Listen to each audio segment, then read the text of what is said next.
sucks and how to deal with it.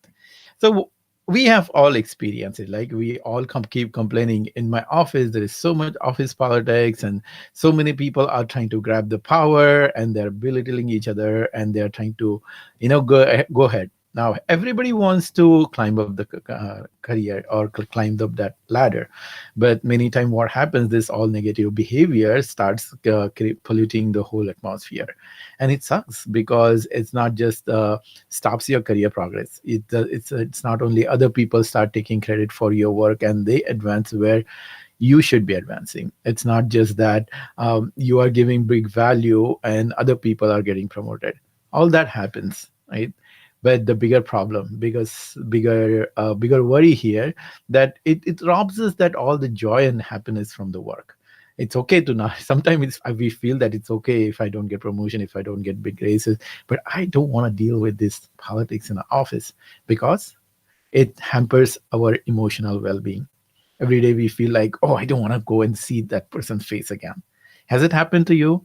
Are there any people, some people in your office you just feel like, maybe I should avoid that person. This is the one or few people I just don't want to meet these people. I don't want to go in office. So the career progress is one matter, but it's a future thing, but it impacts our daily life. Every day our job satisfaction goes down, our motivation goes down, our inspiration goes down, and then we feel stuck because we feel like, I'm just going to work just because for the sake of paycheck. And if not, I would have quit the job, I would have done something else.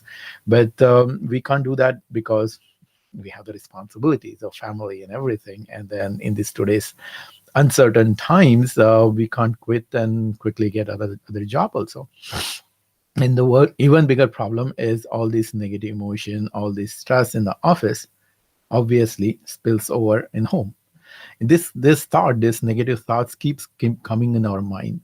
Hasn't it happened to you that there are some people's behavior, small saying or small email or even a small text stays in our mind all the time, and all 10 people are good, but this one or two people are getting on your nerves, and then it ruins everything.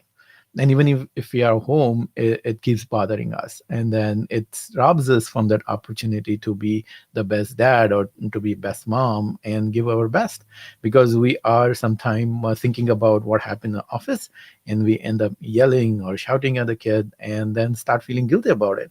Oh my god, what was the fault of this my kid in this thing? I'm just angry at somebody in the office because there is so much office politics is going on, and then we feel guilty, and our kids wonder like what's happening. It was not my fault.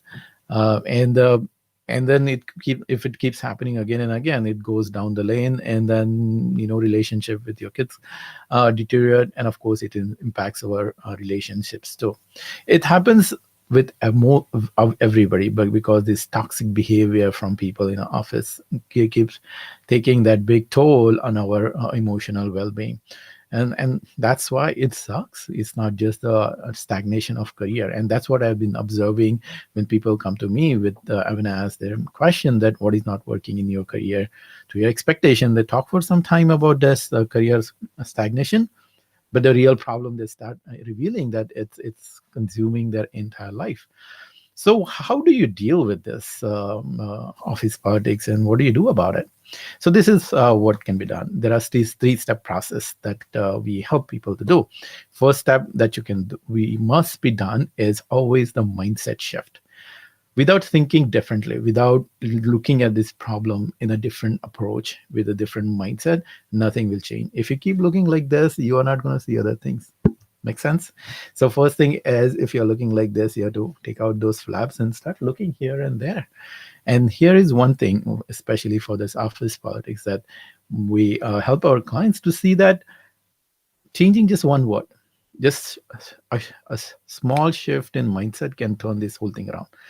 Think about this. Like if you just change the word from thinking about is like instead of think it's office politics, you just say it's a power game. It's a power game. It's everybody playing to gain that power in your organization to go ahead. And some people And there are some rules, and there are some actually, if you believe it or not, for every politics. So there are some certain rules and there are certain norms.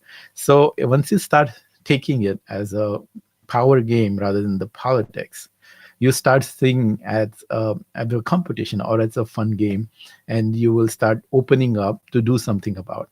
Otherwise, you will start running around, running away from it. So if you are selling office politics, you start resisting it, and what you resist persists, and you can never get out of it. So the first thing is a mindset shift, and that mindset shift is to start calling it as a power game and start looking into as a power game. And of course, this mindset shift cannot happen just like this. Intellectually, it's easy. I'm telling you, oh, just make a shift. It doesn't happen. You have to internalize it. You have to think deeper in your psyche and make that change from inside out. And I'll tell you how we can do that. The second step is to understand yourself first. What are my strengths? What are my weaknesses? Why this thing in office, why this particular person, whatever he says, ticks me, or why it upsets me, or why it makes me get into that argumentative mode, or why this person doesn't respond to the way I want it to respond. What am I saying that is ticking people off? Or why I'm not part of that group? Sometimes you feel like I'm not part of the group. So what is something in me that is stopping me? Because there are chances that there may not be anything too wrong with the other people. It may be something, your behavior or the way you talk, the way you say, or the way you think might be a problem here. So first thing is to figure out what is good with me and what is wrong with me in some sense. And how do you do that? No, you can do all sort of reflection. You can do mindfulness meditation. You can go to some self-reflection webinars and all those things. But fastest way is to have a mirror. Think about it. Like if you want to see something on your face, some what is wrong or what needs to be changed on your face. If you have to do makeup, for example, right? So what you would use a mirror, and it becomes super easy to find what are your strengths and weaknesses and what's going on within you. And that mirror is the coach. And it's not a mentor, it's not an advisor. Mentor and advisor can give you advice. Right now I'm giving you kind of advice, right? Do this, do that. But that doesn't tell what is inside you, what is bothering you, and what ticks you, and what motivates you. So our coaches, me and my coaches, we are co-active coaches. So we are act like a mirror. And when that happens, you will start seeing, oh my God, it's like this, it's like this. That's why it's happening. So that's the second piece. And third piece is the empathy. Third piece, we need to figure out why these people are behaving the way they are behaving, why these people are saying the things that they are saying. And how do you do that? By developing your strong listening skills and understanding what they're saying, understanding what is they're not saying, what is what is between the lines they're saying, and most importantly, what are the emotions. And that's what we do in our group coaching calls, where we harness this practice of listening and listening to words and listening to emotions. And that's how you train the brain. So understand yourself, and first of all, mindset shift, understand yourself and understand the other people in your organization. So that's how you deal with this office politics. So thank you very much for listening to me, and I'll see you again next